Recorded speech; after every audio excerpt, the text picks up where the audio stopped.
Bueno, muy buenas tardes para todas y todos. Vamos a tratar de, ojalá, captar algo de la atención del público. Estamos compitiendo con una hora muy difícil y entiendo que con algún partido de fútbol muy importante, así que haremos nuestro mejor esfuerzo. En nombre de la doctora Liliana Caballero Durán, que es la directora del Departamento Administrativo de la Función Pública, pues un cordial saludo para todos y todas, un agradecimiento sincero pues por invitarnos y darnos la oportunidad de contarles qué hacemos desde el sector de función pública para tratar de colaborar en ese propósito que nos debería unir a todos los colombianos y colombianas de combatir la corrupción, que es un campo en donde no podemos estar tranquilos. Realmente lo primero que tal vez me atrevería a señalar es que a pesar de los muchos esfuerzos que hemos hecho, todavía quedan muchas cosas por hacer. Ahorita estaba revisando unas cifras, unos indicadores, probablemente la Secretaría de Transparencia hablará de eso con más detalle, y Colombia se ubica en un muy mal lugar, en el puesto 80, entre 183 países, en términos de transparencia, ¿cierto? Sabemos que existe la corrupción, sabemos que significa el desangre de recursos públicos, sabemos que significa hacer mucho más difícil la operación de los mercados, el crecimiento económico, sabemos que le resta recursos absolutamente necesarios para atender grandes brechas de desigualdad que existen en el país, y yo creo que los colombianos y las colombianas paulatinamente tendremos que hacer conciencia de que no es posible convivir con los niveles de corrupción que lamentablemente todavía existen entre nosotros, y bueno, parte de nuestro compromiso desde Función Pública tiene que ver con eso. Lo que yo quiero compartir con ustedes hoy está centrado en estos dos temas. Lo primero es contarles un poquito qué es Función Pública, qué es el Departamento Administrativo de la Función Pública y por qué tenemos muchas responsabilidades en este tema. Y lo segundo es contarles un poco cuáles son las acciones que nosotros adelantamos para los propósitos que ya he señalado.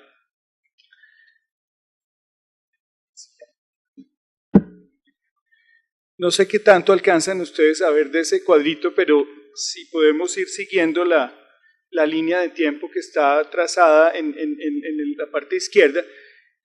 El Departamento Administrativo de la Función Pública nace en Colombia en el año de 1958 y nace al mismo tiempo que otras dos entidades muy importantes, el Departamento Nacional de Planeación y la Escuela Superior de Administración Pública. Y con solo enunciar, digamos, el nombre de esas entidades, podemos imaginarnos todas las esperanzas que había detrás de la creación de las mismas, ¿cierto? En el año 58, Colombia acababa de pasar por 10 años de violencia política que arrancaron exactamente, estábamos la semana pasada, los colombianos y las colombianas conmemorando un año más del asesinato de Jorge Eliezer Gaitán y una fecha, el 9 de abril, que se ha consagrado pues para expresar la solidaridad con las víctimas de ese conflicto que prácticamente no ha terminado desde esa fecha, ¿sí? Los colombianos y las colombianas, además de los muchos problemas que enfrenta una sociedad con nuestro nivel de desarrollo, pues ha tenido que convivir con esos altísimos niveles de violencia política. Entonces, termina una primera etapa de la violencia muy centrada pues en la lucha fratricida de los partidos tradicionales, y el país entra en un nuevo periodo, ¿cierto? El Frente Nacional. Los líderes de los partidos históricos se reúnen y deciden tratar de disminuir esos niveles de violencia política a través de una serie de medidas. La primera, crear y fortalecer una carrera administrativa, ¿cierto? Que al empleo público y al servicio público se acceda por mérito y no por influencia de los partidos. Que el país fortalezca su capacidad de hacer prospectiva y planeación, ¿cierto? Se necesita información, se necesita definir un modelo de desarrollo, se necesita priorizar sectores, se necesita focalizar la inversión pública, se necesita evaluar el impacto del gasto público, y a la vez desde la Escuela Superior de Administración Pública se tenía la esperanza y se tiene la responsabilidad de formar los cuadros, las personas, el recurso humano, el talento, para que sean servidores y servidoras del Estado. Hemos pasado por muchos momentos, ¿cierto? En el año 68, digamos que se da esa gran reforma administrativa en la administración de Lleras Restrepo y el país está perfectamente digamos, sintonizado con lo que eran las concepciones sobre la economía, sobre el papel del Estado del momento. Entonces se le apuesta a los procesos de industrialización, ¿cierto?, a los procesos de integración regional y a un Estado bastante centralista y con muchos poderes que pretende de alguna manera ser el gran agente, el gran detonante de los procesos económicos y de los procesos sociales. Y ahí, digamos, nosotros pasamos por esa etapa y luego llegamos a ese otro momento, ahí estamos señalando como hitos la Constitución Política del 91, ¿sí? Otra vez, digamos, el país, después de unos procesos de negociación política con la insurgencia y otros que se abren alrededor de esa asamblea, piensa que es posible consolidar la paz y piensa que para que eso se logre es necesario mejorar la calidad de nuestras instituciones. Y cuando se habla de instituciones, obviamente se habla de reducir la brecha de la corrupción, porque cuando las instituciones operan, cuando las reglas formales e informales están alineadas, cuando hay una cultura del cumplimiento de las normas, pues obviamente la corrupción se reduce, no desaparece. Parece que tendría que cambiar realmente la naturaleza humana para que no existieran algunas modalidades de prácticas corruptas, pero hay distintos niveles de corrupción en las sociedades y repito, los colombianos y las colombianas todavía tenemos ahí un largo camino que recorrer. Se reorganizan las entidades del sector. Para consolidar el modelo de carrera administrativa se crea la Comisión Nacional del Servicio Civil y fíjese que esa en sí misma es una medida por las instituciones, ¿sí? Se parte de la idea de que unos comisionados autónomos y un órgano constitucional con funcionarios de periodo, elegidos meritocráticamente, seleccionados, tal vez sería el mejor concepto, son una garantía para que la carrera administrativa opere. Y ahí tuvimos unos años difíciles en que no sabíamos cómo era que se repartían esas competencias entre la comisión y el departamento, etcétera, pero ya estamos un poco saliendo de eso.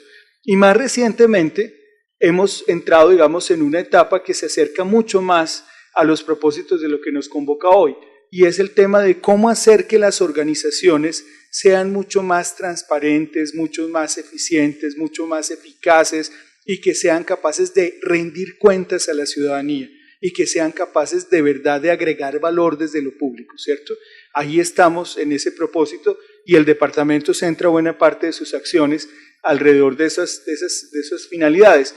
El gráfico de la izquierda lo que nos dice es que en últimas la razón de ser de todas las entidades del sector público pues son los ciudadanos y las ciudadanas y que nosotros trabajamos como en esos tres ámbitos, los servidores públicos, la gestión pública y el desarrollo de las organizaciones. Y aquí a la derecha sencillamente estamos contando un poco en relación con esos ámbitos de la administración pública, cuáles son nuestras responsabilidades. Si quieres. Como todas las entidades y como todos los sectores, nosotros también hemos tratado de imaginarnos cómo quisiéramos ser en un tiempo, ¿cierto? Y hemos dicho que queremos dejar de ser un poco una entidad un poco reactiva, un poco marginal en el Estado, a ser realmente un actor estratégico y proactivo en relación con las políticas de las que somos responsables. Y nos parece que hay unas dimensiones, que hay unas realidades, que hay unos procesos que nos obligan a ser mejores en nuestra tarea. Nos hemos planteado tres objetivos que están aquí señalados y que tienen que ver todo con el tema, como ustedes lo pueden leer, de la transparencia, ¿cierto? Queremos ayudar a consolidar una gestión eficiente y transparente. Es la única manera de aumentar la confianza de los ciudadanos y ciudadanas en el Estado y creemos que es muy necesario realmente ese propósito de enaltecer a los servidores públicos. Lamentablemente, cuando a nuestros conciudadanos les preguntan que si confían en nosotros, pues casi el 85% de los ciudadanos y ciudadanas considera que los servidores públicos no somos modelos de eficiencia, ni de competencia, ni de transparencia, ni de eficacia, y realmente es muy difícil que una sociedad pueda avanzar en esas circunstancias. El capital social, la confianza de unos ciudadanos en otros y la confianza de todos en las instituciones es un elemento fundamental para el crecimiento económico. Es muy difícil que si yo estoy suponiendo que todos los demás personas en la sociedad tienen unos propósitos no muy confesables, digamos que los costos de transacción se incrementan, ¿cierto? Yo tengo que estar todo el tiempo con uno o varios abogados tratando de prever todas las circunstancias que se puedan presentar en desarrollo de mis relaciones con los otros agentes en la sociedad. Es casi imposible crecer de esa manera, es casi imposible afianzar la paz de esa manera. Luego necesitamos hacer un esfuerzo grande para lograr esos objetivos y tener en cuenta que hay como unas dimensiones, como unas realidades que nos invitan a avanzar en ese camino. Lo primero, Colombia pretende entrar a ese club de buenas prácticas que es la OCDE, ¿cierto? Y ellos han venido a Colombia, nos han examinado en distintos campos, nos han hecho recomendaciones y no le van a permitir al país ingresar a ese club de economías desarrolladas, etcétera, si nosotros no logramos mejorar la calidad de nuestras instituciones y si nosotros no logramos demostrar que somos eficaces en la lucha contra la corrupción administrativa, ¿sí? La corrupción en general se convierte en un costo de transacción, en un desperdicio de recursos, en una gran ineficiencia para las sociedades. He hecho alusión también a la necesidad de consolidar la paz, que es el propósito último pues, del plan de desarrollo, y por supuesto que los colombianos y colombianas estamos soñando todos con poner fin a cerca de 6 décadas de violencia política y poder redireccionar buena parte de los recursos que hoy en día se destruyen en ese conflicto y ponerlos al servicio del crecimiento y del bienestar. En el Plan Nacional de Desarrollo, y esto es bien importante, ya desde el plan anterior se incorpora esta noción de buen gobierno, es decir, la noción de que sin una administración pública, sin unas organizaciones públicas, que seamos capaces de responder a las necesidades de los ciudadanos y las ciudadanas, pues realmente ninguno de los otros propósitos se va a poder lograr, ¿sí? Se necesita mejorar la articulación de la nación en el territorio, luchar contra la corrupción, mejorar la eficiencia, optimizar la gestión. Ese tema del territorio, yo creo que a los colombianos y colombianas realmente, aunque decimos sentirnos muy orgullosos pues, de la belleza de nuestra geografía, creo que no hemos terminado de comprender las dimensiones de los retos y las oportunidades que plantea pues, tener un territorio como el que tenemos, ¿no? Un territorio extenso, diverso, retador desde el punto de vista geográfico, y solamente voy a hacer alusión a un tema para ilustrar lo que quiero señalar. Hoy en día, y tiene que ver con el tema de corrupción, transparencia, eficiencia y eficacia, todavía los colombianos estamos a la expectativa de saber qué va a pasar con el túnel de la línea, ¿cierto? Es decir, sobrepasar una barrera geográfica, atravesar una cordillera, conectar el centro del país con el principal puerto de importación y exportación, es absolutamente indispensable para insertarse de una manera efectiva en el proceso de globalización. Y eso está atravesado ¿por qué? Pues está atravesado por la capacidad de las autoridades públicas para hacer prospectiva, para hacer planeación, para hacer presupuestación y fundamentalmente para contratar y hacer interventoría de un contrato de obra pública. Y de ahí en adelante pues vienen todas las esperanzas y todos los retos que plantean las concesiones de cuarta generación, los cambios en las tecnologías de información y comunicaciones, etcétera, todos esos, digamos, líneas que están ahí trazadas también en ese esquema del contenido del Plan Nacional de Desarrollo. ¿Qué hacemos o cuáles son las metas que hay en materia de buen gobierno? Bueno, queremos formar gestores para el control social.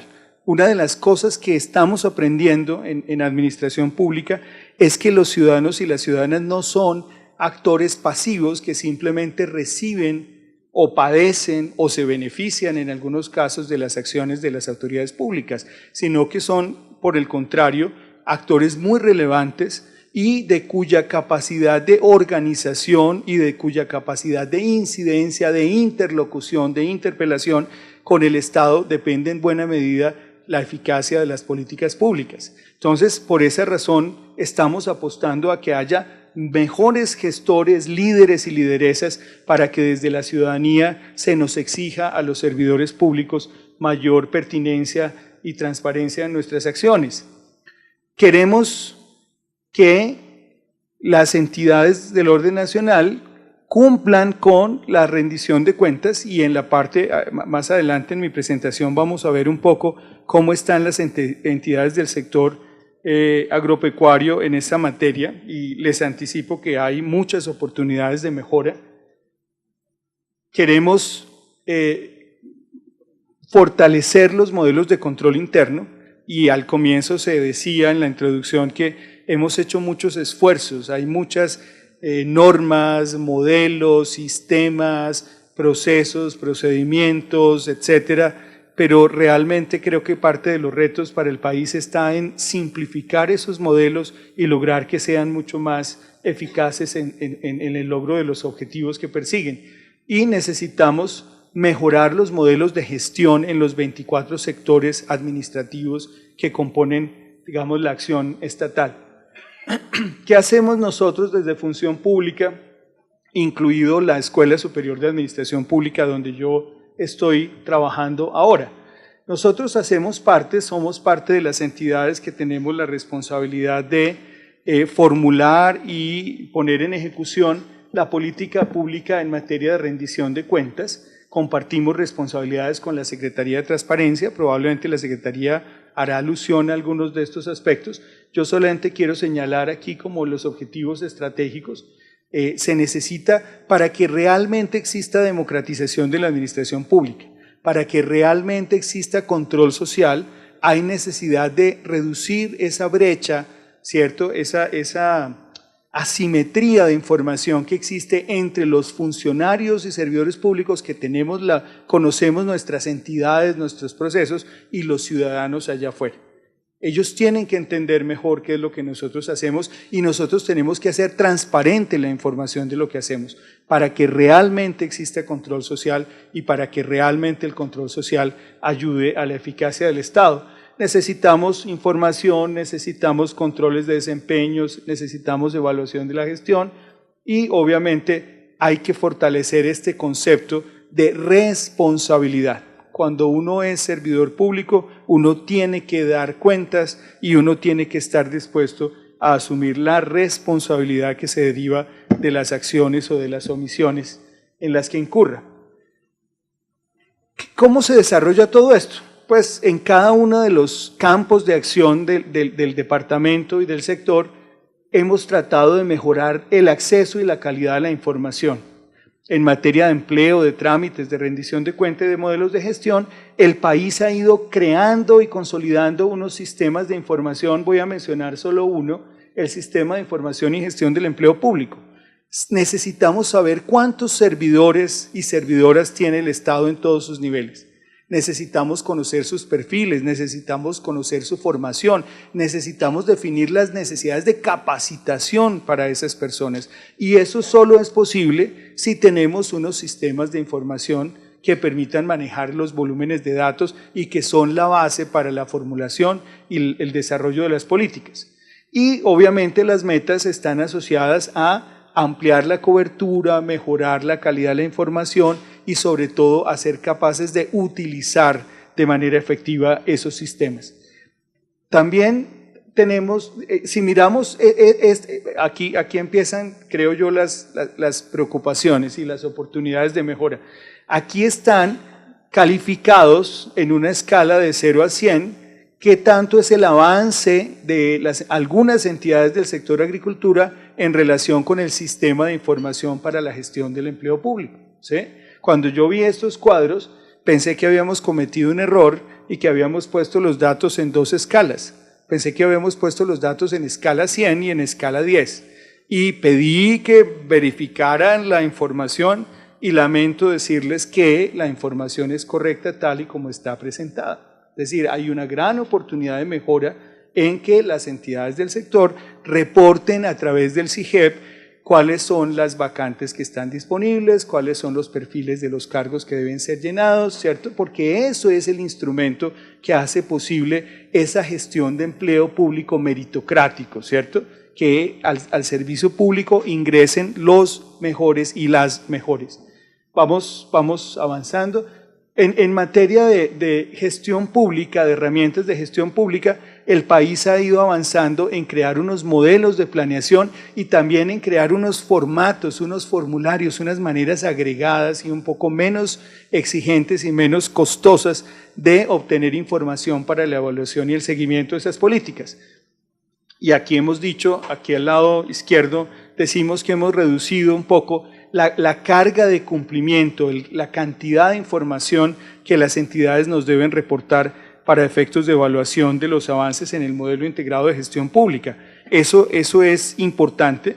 Nosotros sabemos que entre más trámites pues, se presentan, digamos que dispersan las energías de las entidades, las distrae de su misionalidad y obviamente queremos reducir esa carga. Entonces, pues hemos avanzado, estos son los instrumentos que tenemos, formulario de reportes FURAC, norma técnica de calidad para el sector público, modelo integrado de planificación, de planeación, y trabajamos muy coordinadamente con la Secretaría de Transparencia para tratar de fortalecer la política de anticorrupción.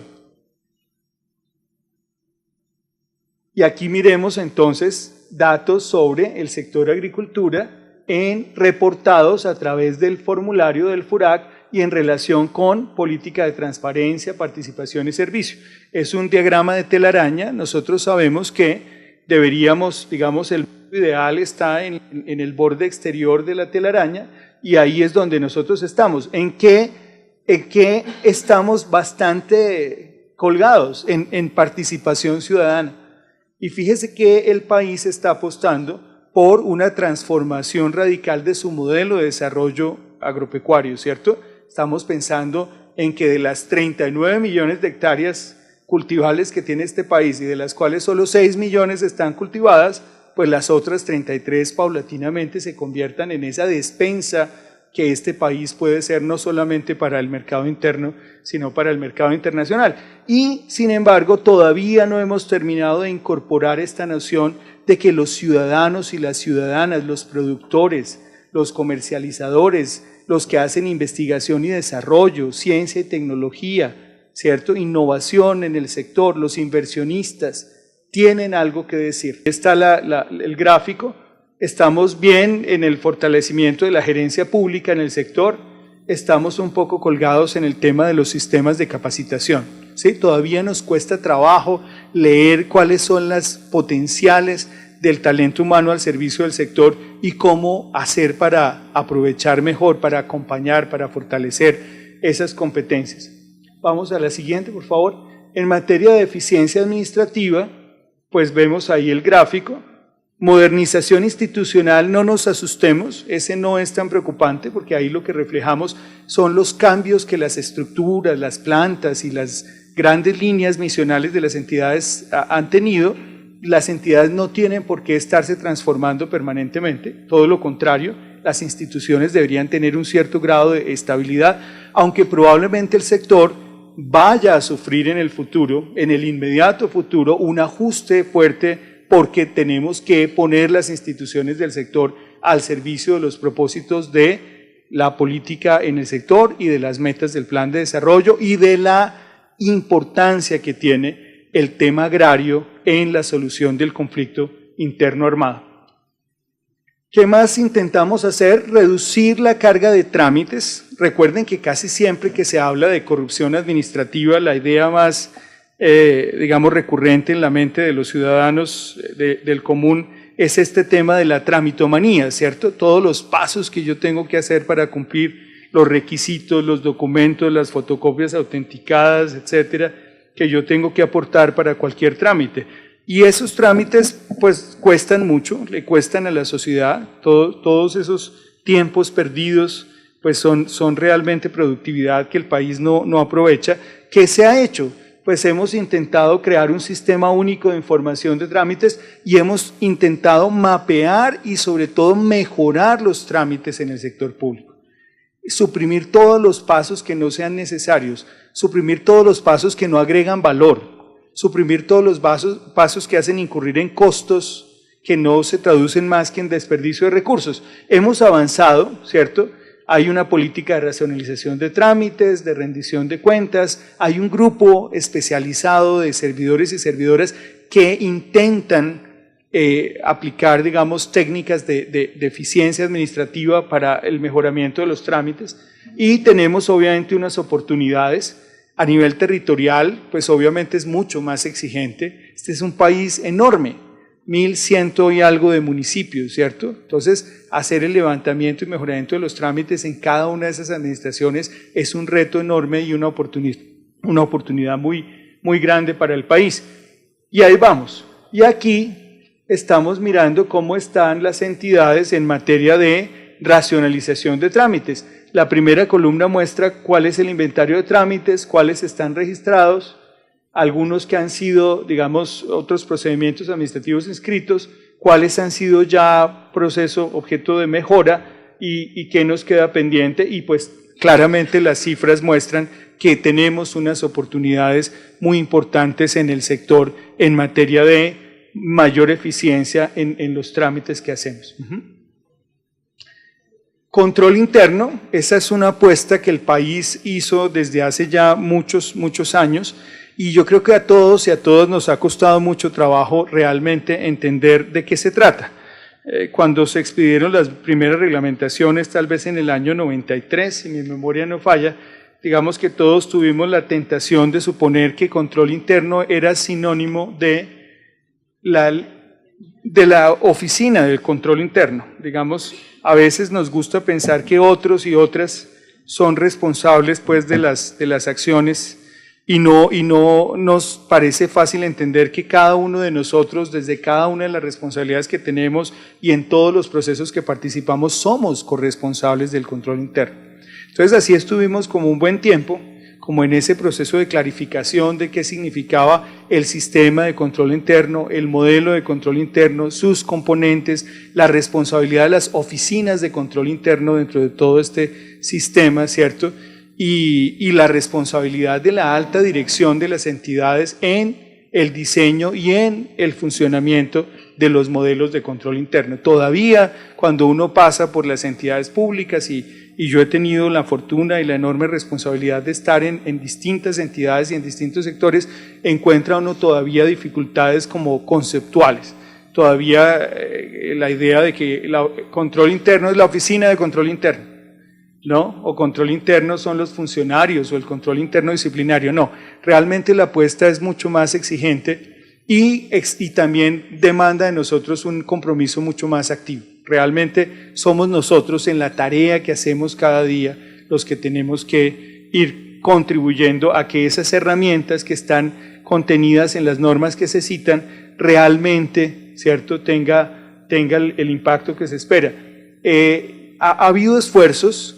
Por ejemplo, aquí se señala que los jefes de control interno están siendo nombrados meritocráticamente por el presidente. Todavía faltan 61 jefes de control interno por entrar en este mecanismo. Esto es bien importante, porque ahí hay un problema clarísimo de diseño institucional, y es si el jefe de control interno es designado por el jefe de la entidad sobre la cual él tiene la responsabilidad de hacer parte de la evaluación del modelo y de cómo se aplica, pues ahí tenemos un problema, ¿cierto? El jefe de control interno necesita un grado de autonomía, de independencia, de estabilidad en el ejercicio de sus responsabilidades, porque tampoco es sano que estemos entonces cambiando el jefe o la jefe de control interno un poco como al vaivén de los caprichos de las entidades. Eso no es sano.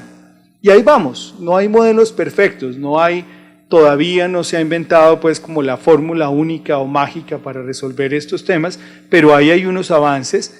El año pasado, y creo que año a año, hacemos una evaluación del estado del sistema de control interno.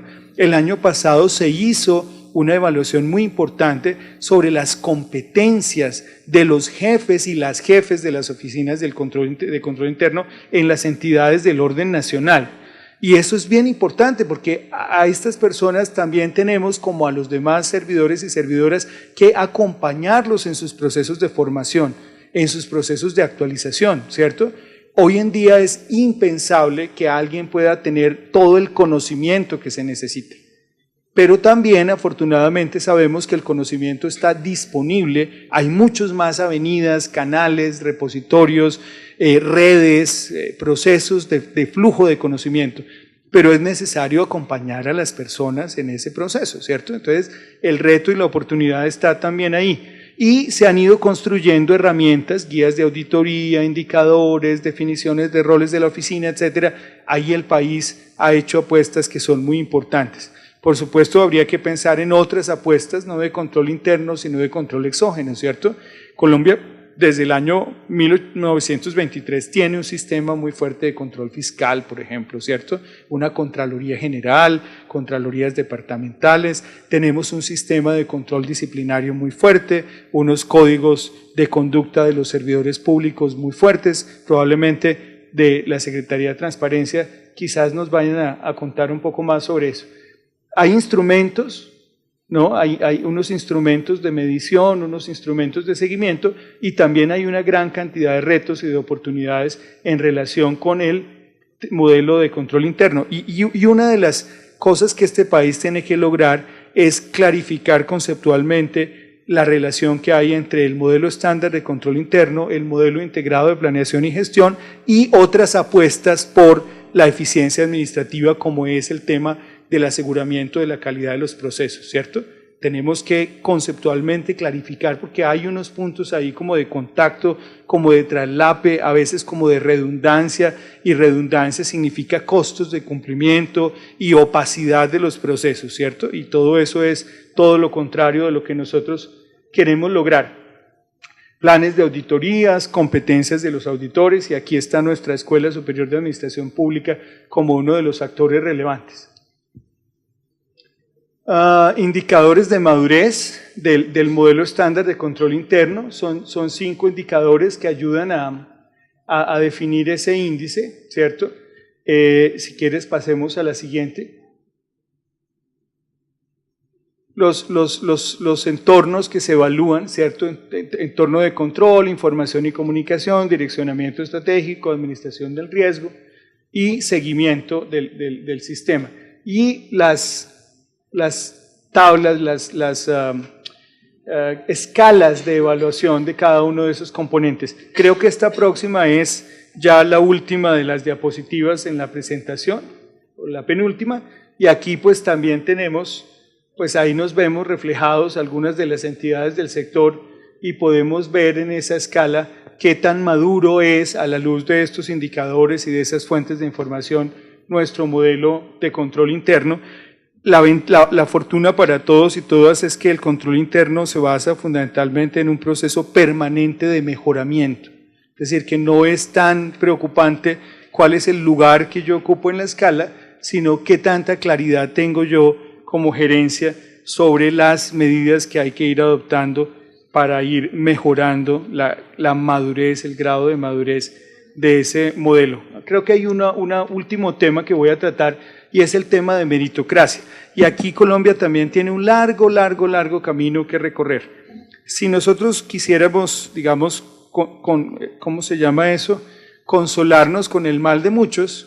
Ahorita, antes de empezar mi intervención, estaba mirando unos datos, unas cifras, y estaba leyendo que en España calculan que a la sociedad española le cuesta 40.000 millones de euros al año la corrupción administrativa, ¿no? Podría ser como una comparación de tamaños de economías, ¿cierto? Y hacer un cálculo, una inferencia de cuánto le puede valer a este país la corrupción administrativa. Si uno abre el periódico del día, ¿no? Un profesor, Eustorgio Sarria, decía que estas charlas siempre deberían estar animadas y centradas en la noticia del día. No sé qué habrá aparecido hoy en el periódico porque no he tenido tiempo de mirarlo, pero seguro que ayer había una noticia sobre el escándalo de corrupción en Brasil, ¿cierto? La empresa petrolera destinando recursos para comprar apoyos al gobierno en el Congreso, etcétera. Y también había una noticia inquietante en Chile, ¿cierto? El hijo de la presidenta Bachelet, una mujer que le ha devuelto la confianza a los chilenos, siendo Chile un modelo de administración pública muy avanzado en el tema de empleo, muy avanzado en el tema de eficiencia, y sin embargo, pues hay un escándalo que ustedes probablemente han leído, ¿cierto?, sobre corrupción, y lo mismo sucede en otras dimensiones, y pues por supuesto entre nosotros. Entonces, ¿cuál es la apuesta detrás de esto? Que a los cargos de la gerencia pública se llegue a través de procesos meritocráticos. Y ahí el país todavía tiene un gran camino que recorrer, ¿cierto? La idea, en algunos países, no estamos hablando de países europeos ni de las economías más poderosas. Hace poco tiempo los peruanos decidieron que ciertos cargos de la administración pública, que pudiéramos llamar más tecnocráticos, no deberían estar sometidos a los vaivenes de los procesos políticos, ¿cierto? Sino que debería hacerse un concurso meritocrático y firmar un acuerdo de gestión con el gerente público o la gerente público diciéndole, mire, yo le voy a entregar estos recursos, usted va a tener un tiempo para desarrollar sus estrategias y yo le voy a estar haciendo seguimiento a sus avances y si usted le está yendo muy bien, pues termina su periodo y si no le está yendo muy bien, pues entonces cortamos por lo sano y pensamos en traer otra persona. Aquí se asoma, digamos, esa posibilidad. El país tiene que empezar a pensar en eso. Cargos que deberían tener como mayor estabilidad y mucho más meritocráticos, es decir, que los perfiles de quienes ocupan esas responsabilidades o de quienes ocupamos esas responsabilidades estén más acorde pues con lo que se espera de nosotros. Y creo que ahora sí, ya es la última cifra, pues sencillamente muestra que en 2014 fue un año de ajuste de equipos y en 2015 pues ya hay un poco más de estabilidad. Si estas cifras fueran similares, pues diríamos que el sector está absolutamente inestable en sus equipos y eso no sería tampoco sano, ¿cierto? Que estuviéramos todos los días escogiendo gerentes, presidentes, líderes y lideresas de las entidades del sector. Ok, yo sigo anunciando que termino y no termino. Esto es el tema de participación ciudadana, el tema de rendición de cuentas y veedurías ciudadanas. Hay una política, hay unos instrumentos, hay unos avances, hay un acompañamiento, hay un manual de rendición de cuentas y sigue, por favor. Y aquí es otra manera de presentar el gráfico. Quisimos escoger, habíamos preparado más de una diapositiva en algunos temas y escogimos esta porque nos gusta, digamos, nos parece, allá están, digamos, esta es la línea de los que pasan, de los que cumplen, de los que están a tono y a este lado, a la derecha, las entidades que todavía tienen la oportunidad, ¿cierto?, de mejorar en sus indicadores, en la calidad de sus procesos participativos para lograr, digamos, los resultados que todos esperamos. Eso es lo que queríamos contarles desde el Departamento Administrativo de la Función Pública. Sé que con las charlas que siguen, pues va a haber una clara continuidad de temas. Yo no sé qué tan excedido puedo estar con el tiempo o tan en el límite. Y si es posible y si alguien quiere, me encantaría tener la oportunidad de escuchar comentarios o si es posible absolver alguna inquietud en relación con estos temas que hemos querido presentarles, reiterándoles el agradecimiento por la invitación y por la atención que me han prestado. Muchas gracias.